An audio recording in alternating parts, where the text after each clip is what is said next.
अब उत्तर हो गया। हाँ, फिर कहा महाराज पूरे मोड़े में कहीं ना बच्चे हो तब क्या करें?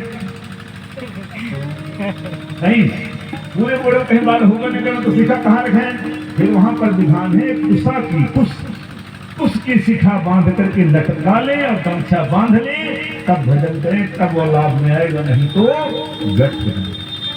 बिना यज्ञोपवीत के, बिना शिखा बंधन के, बिना तिलक के, बिना कंठी के, क्या है ये यूनिफॉर्म है। बिना यूनिफॉर्म के किसी भी नौकरी की ड्यूटी नहीं होती है। मिलिट्री की यूनिफॉर्म अलग, केंद्रीय पुलिस की अलग, पब्लिक पुलिस की अलग, सबकी यूनिफॉर्म। इतने नहीं, कॉलेजों में, स्कूलों में बिना यूनिफॉर्म के जा पाएंगे? नहीं जा पाएंगे। जब बिना यूनिफॉर्म के पढ़ाई नहीं हो सकती है, मतलब यहाँ की ड्यूटी नहीं हो सकती, तो वहाँ की हो जाएगी? नहीं होगी। चलिए, ये बात बनाने से, बहाना करने से काम चलने वाला नहीं है। बात को एक्सेप्ट किया जाए, स्वीकार किया जाए, उपाय किया जाए। तो कहा महाराज फिर क्या हुआ? क्या हुआ? पहुंचे कहाँ? पेड़ के नीचे बैठा है भगत। तिलक तो लगाए हैं लेकिन गोपनीय लगाए। भजन माला लेके, क्या माला लेने में तो मन भाग जाता है, माला छोड़ के आंख बंद करके बैठा, एकदम भगवान के ध्यान में मस्त है। तब तक युधिष्ठिर जी पहुंचे। महाराज प्रणाम। आप खोल के देखिए कि हमको कौन पहचान गया, कौन प्रणाम कर रहे हैं। देखिए राजा साहब, अरे कहा महाराज आपको भ्रम हो गया, कहाँ आ गया? अरे कहा हम साधु को बुलाने आए। कहा महाराज हम साधु हगे नहीं है, साधु हगे नहीं है। साधु अपने को साधु कभी नहीं बताती। भगवान कभी अपने को भगवान कहे क्या भगवान है? कभी नहीं कहे। कहे आपको द्वारकाधीश बुलाए हैं, आपको चक्कर नहीं पड़ गए कि भगवान हमारा लगता है अब प्रचार कर ही देंगे, अब नहीं छिप पाएंगे। कहे भैया तुम भ्रम में आ गए, कोई साधु को बुलवाओ, खोज के ले आओ। करना एकदम सही एड्रेस दिए, फिट यही पेड़ बताए हैं, कहा जो बैठा उसी को ले आना। अब मन ही मन भगवान को प्रणाम किए, सरकार आपकी आज्ञा है तो हम आ ही रहे हैं। चल दिए, पहुंचे। और इधर द्वारकाधीश कहे द्रौपदी से, देवी ठीक से पकवान बनाना।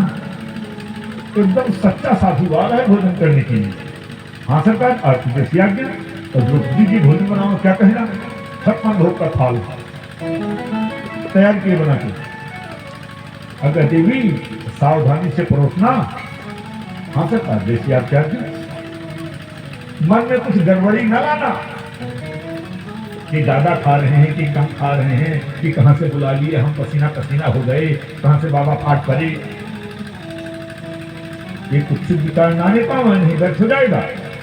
अरे घंटा बजने के लिए बाबा साधु को बुलाए हैं, 3 बार बजना चाहिए। कहा ठीक है, द्वारकाधीश हमसे कोई गलती नहीं होगी। और द्रौपदी जी बनाए, पूरा बना के तैयार की, बड़ा थाल लगाई, खट्टा मीठा नमकीन तीत खटरस नवरस सब करो, थाल सामने रखी। हाँ महाराज भोग लगाइए। द्वारकाधीश सामने। अब मन ही मन प्रणाम किए, द्वारकाधीश हम इतने दिन से छिपे हुए थे और आप तो हमको छुपा दिए। यार पहले महात्मा अपने आप को छिपाते थे, अब छपाते हैं। ठीक है, समय के अनुसार परिवर्तन है, होना भी चाहिए। अब ये महाराज भगवान का ध्यान किया, पहला गफ्फा उठाए और जैसे मुंह में डाले घंटा टंग से बजा महाराज। वाह वाह वाह, बताओ इतने सब जितने दाढ़ी वाली जटा वाली खाई के चली गई, इसको बात नहीं बता। कितने ब्राह्मण आए बता गए कि हम तीन वाले हैं, हम 13 वाले हैं, हम 6 घर हैं, 8 घर हैं, 10 घर हैं, सब खा चली गई, कुछ नहीं हुआ। एक बार बजा घंटा सब खुल गए। लोग जी ने सुना, वाह वाह तुम्हें सबका साधु देखने में तो ऐसा है कलवा कलू का। यदि घंटा बज गया, चलो ठीक है। अब ये दोबारा सामग्री लेके परोसने के लिए आएंगे। तब तक क्या हुआ, तो महात्मा ने क्या किया, खीर पूरी कचौड़ी साग दाल भात कढ़ी, तब तक सब लपेट लिया सही करने। मतलब चटनी वटनी सब मिला लिया, कितना ढेर बना लिया। आप गफ्फा उठाने जा रहे थे। द्रौपदी ने जैसे देखा तो कहा भगवान हम मर गए बनाती बनाती। अरे बाबा एक में सब मिला लिया। जानते तो कहीं इतना परेशानी उठाती, कहाँ से बुला लिया, इसको खाना भी नहीं आता है। अरे अलग अलग नमकीन, पहले पापड़ और कहीं नमकीन, कहीं मीठा, कहीं खटाई, कहीं अचार, बढ़िया स्वाद से खाना एक हम प्रेम से परोसती, पता नहीं कैसा साधु आ गया। और जैसे इतना आया तो पूरा भोजन हो गया, दोबारा घंटा बजे नहीं। और है सरकार, दोबारा घंटा नहीं बजा। द्वारकाधीश कहे बुलाओ द्रौपदी को। क्यों देवी जी जाओ, अब जो दादी सुबह जरूर। हाँ सरकार का आज्ञा है। तो आज्ञा नहीं है, तुम सही बोलना। हम मना किए थे तो उल्टा पलटा नहीं सोचना, नहीं घंटा 3 बार नहीं बजेगा। सही बोलना, तुम्हारे मन में क्या आया? तो सरकार क्या कहूँ, मन में आई गया। क्या आ गया बताओ, सही सबके सामने बताओ। सब पांडव खड़े के स्वामी, मेरे मन में आ गया कि बताओ, इतनी देर हम बनाए रसोई, 56 भोग तैयार किए, अलग अलग स्वाद लेके खाना चाहिए था। कई बाबा तो सुबह में सब लपेट लिया, इकट्ठे कर दिया। तब बस ले लो, अब घंटा नहीं बजेगा, जाओ। बोले द्वारकाधीश भगवान की। इस प्रकार से महाराज यज्ञ हुआ। अब कहते हैं सुखदेव जी राजन एक ऐसे ब्राह्मण हुए। कौन से ब्राह्मण? कृष्णस्यासीत् सखा कश्चित् ब्राह्मणो ब्रह्मवित्तमः विरक्तेन्द्रियार्थेषु प्रशान्तात्मा जितेन्द्रियः। भागवत महापुराण में ब्राह्मणो ब्रह्मवित्तमः कृष्ण जी के सखा कह के बताए गए। कौन? बोले सुदामा जी महाराज की। सुदामा जी महाराज की।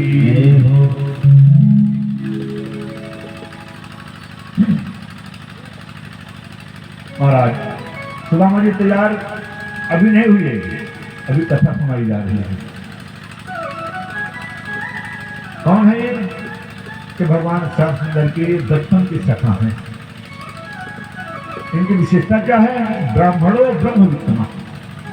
ब्राह्मण ही, ब्राह्मण किसे कहते हैं?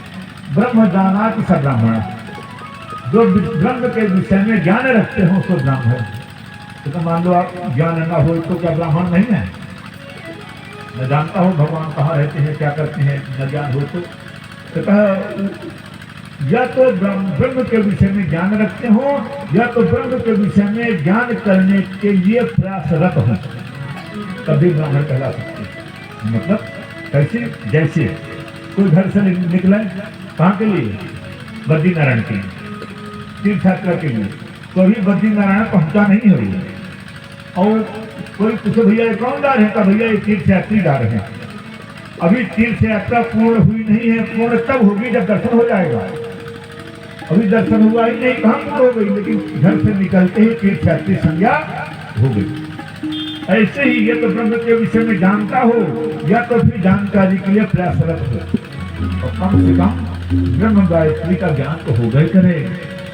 जनेऊ तो पहनता ही हो, यदि जनेऊ नहीं पहनता है, ब्रह्म गायत्री का जप नहीं करता है, तो उसको फिर ब्राह्मण नहीं कहेंगे। उसको निमंत्रण खाने का, दान लेने का, 13वीं का अन्न खाने का अधिकार ही समाप्त हो गया, उसको नहीं है। और ये दिखा रहा है, कुछ लोग तो ऐसे हैं नाम ले लेंगे कि 13 का निमंत्रण हो जाता जनेऊ खरीद के पहन लेते हैं। इतने नहीं, कुछ लोग जितने खिलाने वाले हैं जनेऊ ला के रखते हैं कि पंडित जी आएंगे तो जनेऊ पहले पहना देंगे तब भोजन करवाएंगे। और जैसे भोजन करवाया, दक्षिणा लिया, जनेऊ उतार के वहीं रख देते हैं और चले जाते हैं अपने घर। नहीं, यदि अपना कर्म छोड़ दिया जाएगा तो किसी भी प्रकार की सिद्धि मिलने वाली नहीं है। तो ब्राह्मणो ब्रह्मवित्तमः। ब्रह्मवित्तमः मतलब वित्त माने धन, ब्रह्म माने ईश्वर। जिनका ईश्वर ही धन हो वो ब्रह्मवित्तमः। और क्या विशेषता है इनकी? विरक्तेन्द्रियार्थेषु प्रशांतात्मा जितेन्द्रियः। ये परम विरक्त ब्राह्मण हैं। तो विरक्त कैसे हैं? का इंद्रियार्थेषु, केवल मुंह से, जबान से, बाहर से विरक्त है ऐसा नहीं, इंद्रियों से विरक्त है। और क्या है? प्रशांत आत्मा। इनकी आत्मा एकदम शांत है, संतुष्ट है। जितेन्द्रियः, जो जितेंद्रिय होंगे, जिनका नियंत्रण इंद्रियों पर होगा, उनका मन शांत होगा ही चलेगा। अगर इंद्रियों में नियंत्रण नहीं है तो क्या होगा? देखना इंद्रियों के न घोड़े भगे, देखना इंद्रियों के न घोड़े भगे, देखना इंद्रियों के न घोड़े भगे, देखना इंद्रियों के न घोड़े भगे, दिन रात संयम के घोड़े लगे, दिन रात संयम के घोड़े लगे, दिन रात संयम के घोड़े लगे, दिन रात संयम के घोड़े लगे। अपने रथ को सुमार्ग चलाते चलो, अपने रथ को सुमार्ग चलाते चलो, राम गोविंद गोपाल गाते चलो, राम गोविंद गोपाल गाते चलो, कृष्ण गोविंद गोपाल गाते चलो, कृष्ण गोविंद गोपाल गाते चलो। जय हो।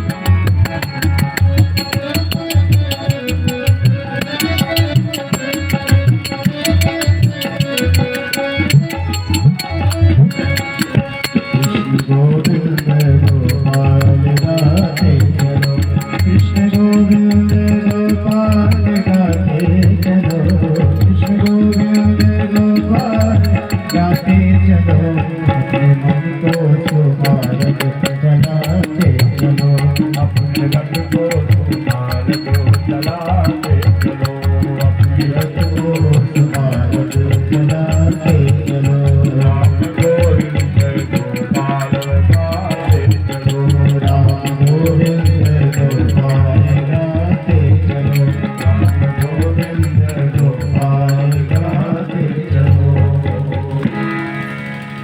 महाराज प्रशांतात्मा जितेंद्रियः। महाराज सुदामा जी बचपन से ही विरक्त हैं। कहते हैं महाराज ये बचपन के सखा हैं, इनके द्वारिकाधीश। कहाँ पर मुक्तता हुई? गुरुकुल में। गुरुकुल में हुई, वहां से आए, इनका विवाह हुआ। पत्नी विप्र सुदामा बसत हैं सदा पुनि धाम, भिक्षा करि भोजन करे सदा जपै हरि नाम, जिनकी घरनी पतिव्रता गहे वेद कीरी। इनकी पत्नी पतिव्रता है, वेद मार्ग से चलने वाली है, पति सेवा से प्रीत। पति के लिए ये सहधर्मिणी है, अर्धांगिनी है। ये करते क्या है?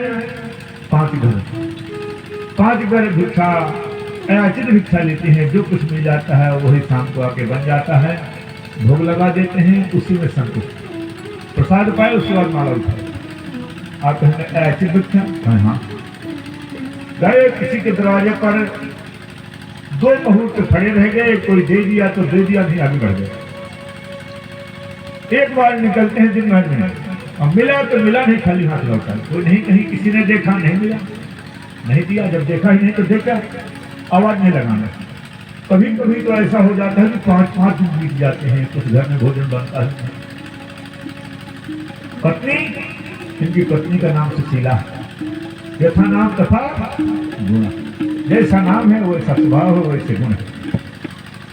इनके भजन में कोई बाधा नहीं। बच्चे भी कहते हैं माता जी भूख लगी है, हाँ बेटा जाओ खेल के आओ। अभी बनाते हैं, मीठा भोजन बनाएंगे। बताते बताते शाम हो गई। अच्छा बेटा अब सो जाओ, कल बनाएंगे। 5-5 दिन बीत जाते हैं। कभी कभी तो भगवान द्वारकाधीश इनको याद आई, दया आई। ध्यान से सुने, यदि दया चाहते हो तो याद तो करना होगा। बिना याद किए दया मिलेगी? लिखिए याद है, उसको उल्टा करके लिखिए। क्या लिखेंगे? याद, याद तो पहले डाली दया। बिना याद किए दया मिलने वाली नहीं है।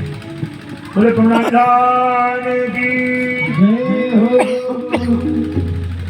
द्वारकाधीश भगवान की जय हो, द्वारकाधीश को जा सीताराम यहाँ से रास्ता है। उधर से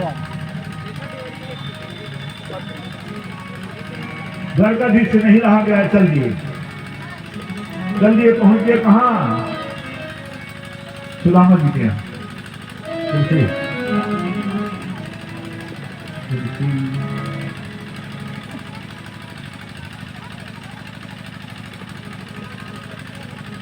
बांसुरी कहाँ? बांसुरी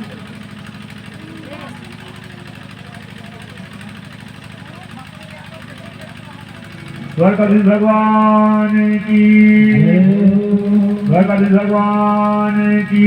जय हो,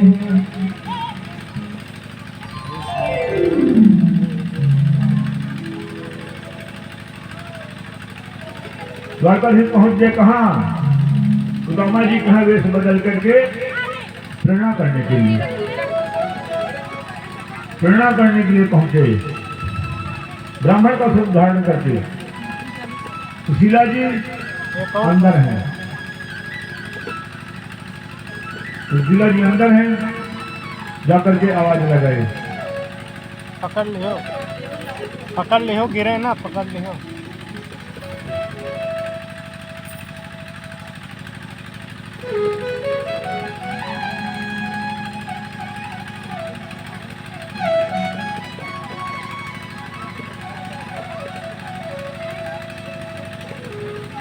बोले द्वारकाधीश भगवान की जय हो, दया करके पधारे। ब्राह्मण का वेश धारण करके पहुंच गए सुशीला जी के दरवाजे पर। आवाज कर रहे हैं, जय श्री राम, जय श्री सीताराम, जय श्री राधे। सुशीला जी को सुनते सुनाई पड़े। सुशीला जी निकल के बाहर आए। देखिए कोई ब्राह्मण खड़े, ब्राह्मण खड़े हैं। कहा महाराज बताइए क्या सेवा करें? कहते हैं देवी जी भूख बहुत जोर की लगी है, भूख बहुत जोर की लगी है। सुशीला जी कैसे कह दें कि घर में कुछ नहीं है? कैसे कहूं? तो क्या महाराज बात यह है कि हमारे यहाँ सोवर है, मतलब हमारे यहाँ सूतक है। सूतक में ऐसा विधान है कि अन्न दान नहीं किया जाता है। भगवान ब्राह्मण का स्वरूप धारण के मुस्कुराए। कहा देवी जी कैसा सूतक? कौन सा सूतक है? मरण वाला सूतक है कि जनन वाला? क्यों महाराज जनन वाला सूतक है, मरण वाला नहीं। अच्छा जनन वाला सूतक है। कहा हाँ। क्यों महाराज आपके यहाँ बेटा हुआ है कि बेटी? पूछते जा रहे हैं, देखें क्या कहती है। आपके यहाँ सोवर वाला सूतक है तो पहले ये बताइए कि बेटी हुई है कि बेटा?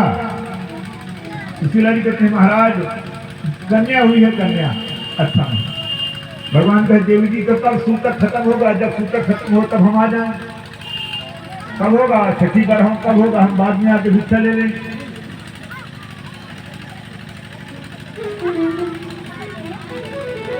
सुशीला जी सोची भाई कोई तिथि निश्चित हो, कोई तारीख निश्चित हो तो हम बता दें कि ये सूतक कब खत्म हो जाएगा, दरिद्रता कब जाएगी, कुछ पता ही नहीं है।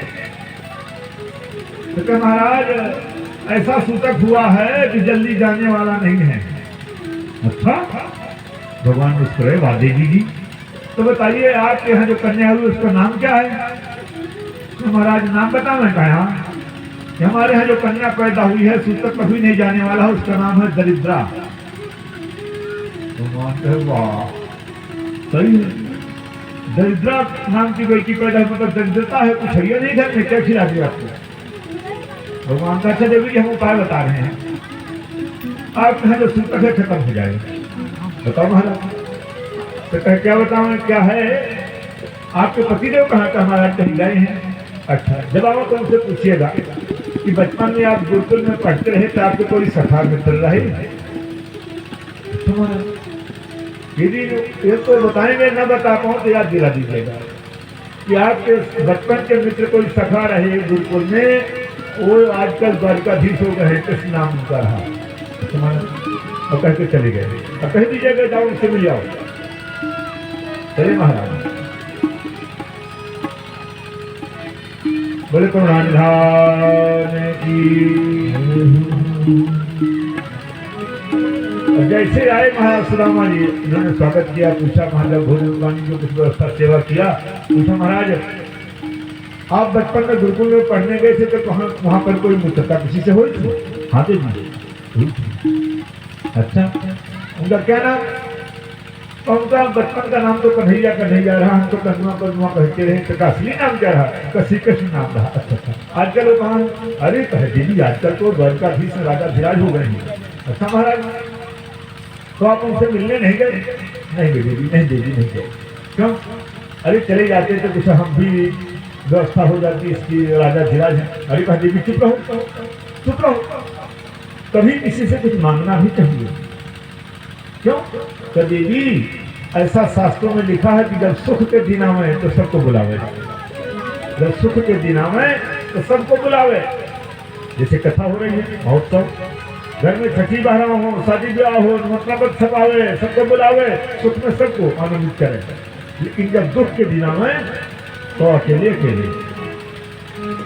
इसीलिए ने कहा क्यों। इसलिए जो दुख मिल रहा है हमारे कर्म का फल है, हमारे कर्म का फल है। वो तो अकेले अकेले घूमना चाहिए। इसीलिए फिर चुप हो गए। तो स्वामी ये बताइए कि बचपन में आपके गहरे मित्र रहे थे, क्या उनकी आपको याद नहीं आती।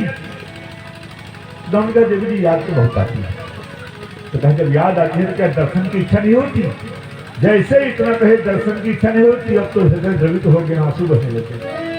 क्या कहूँ देवी, मन तो बहुत कहता है कि जाऊँ दर्शन कर आऊँ, मिलाऊँ। अब वो हमारे मित्र बड़े हो गए होंगे, राजा धीराज हो गए हैं, लेकिन क्या कहूँ देवी जाने में संकोच है। किस बात का संकोच, किस बात का है कि जब किसी से मिलने जाए, मित्र से मिलने जाए तो कुछ भेंट लेके जाए, खाली हाथ कैसे जाए। और राजा धीराज है, क्या लेके जाए, हमारे पास कुछ है नहीं है। क्या स्वामी आप तैयार हो गए, हम व्यवस्था कर देते हैं। हाँ हाँ, अब तो मन तो था ही, भैया गया, सुदामा जी तैयार हो गए। तैयार हो गए तब तक सुशीला जी ने क्या किया, 4 घरों में जाकर के चावल मांग लिया। 4 घरों में चावल मांग लिया और ऐसे कपड़े में बांध दिया कि कई जगह से बंधी हुई, और सुदामा जी को पकड़ा दिया। और सुदामा जी महाराज चलने को तैयार हो गए। डंडा ले ली, जीर्ण शीर्ण शरीर है, स्वास्थ्य कमजोर है, लेकिन मन में इच्छा है जाने की, तो जाना है। चल दिए महाराज, चल दिए। लेकिन शरीर कमजोर है, चलने की सामर्थ्य नहीं है, तो कुछ दूर तक चले। और चलने के बाद थकान हो गई। विचार करते हैं कि हमारी सामर्थ्य है नहीं पैदा चलने की। मन ही मन प्रार्थना करते हैं, हे स्वामी, हे आराध है, अब तो हम यहीं विश्राम कर रहे हैं। अरे पेड़ के नीचे वहीं लेट गए। द्वारकाधीश को दया आई तो सब देख रहे हैं कौन कहाँ से आ रहा है। अपनी योग माया को आदेशित किए, योग माया इस ब्राह्मण को सोते हुए उठा के द्वारका पहुंचाओ। इसकी सामर्थ्य नहीं है हमको प्राप्त कर लेने की। जीव की कहा सामर्थ्य भगवान को प्राप्त कर लिए, वो तो उनकी करुणा कृपा है जो प्राप्त हो गए। महाराज सोते हुए सुदामा जी को योग माया ने उठा के द्वारिका पहुंचा दिया, और ये भी कह दिए योग माया से ऐसी जगह लाकर ले जाना कि वो जगने के बाद कहीं विस्मित हो जाए कि हम कैसे आ गए। जैसे वृक्ष के नीचे सोए थे द्वारिकापुरी के बाहर, वृक्ष के नीचे ही सुला दिया लाकर। और जैसे द्वारिका भी, जैसे सुदामा जी जगे चले फिर, और देखिए हम तो पहुंच गए द्वारिकापुरी। द्वारपाल, द्वारपाल कहाँ खड़े हैं? द्वारपाल भी, द्वारपाल खड़े हो जाके वहीं रहे। द्वारपाल वहीं रोक दिए। द्वारपाल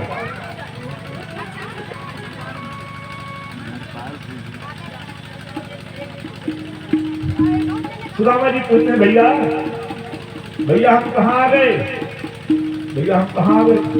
बताते हैं आप पहुंचे हैं द्वारिकापुरी। हाँ हाँ बताओ, हमने सामर्थ्य कहा जो हम वहाँ पहुँच जाते, ये तो भगवान की दया है जो बुला दिया। भैया इस क्षेत्र का नाम क्या है? क्या द्वारिकापुरी। अच्छा भैया, तो यहाँ हमारे मित्र बचपन के रहते हैं, क्या नाम है आपके मित्र का? तो भैया मैं तो उनको कन्वा कन्वा कह के पुकारता रहा और वास्तव में तो उसका नाम श्री कृष्ण रहा। द्वारपाल के भैया यहाँ कोई नहीं रहता है श्री कृष्ण। अरे भैया यहाँ के राजा का क्या नाम है बताओ? कहे हाँ हमारे यहाँ के राजा हैं श्री श्री 1008 श्री अनंत सिंह भूषित राजाधिराज महाराज श्री कृष्णचंद्र द्वारिकाधीश। भैया बस बस वही हमारे मित्र हैं। आजकल उनका नाम बड़ा हो गया है, पहले नाम छोटा रहा। हाँ तो क्या भैया हम उनके मित्र हैं, मित्र हो। अब तो द्वारपाल देखना शुरू किया ऊपर से नीचे तक, ये कैसा मित्र है?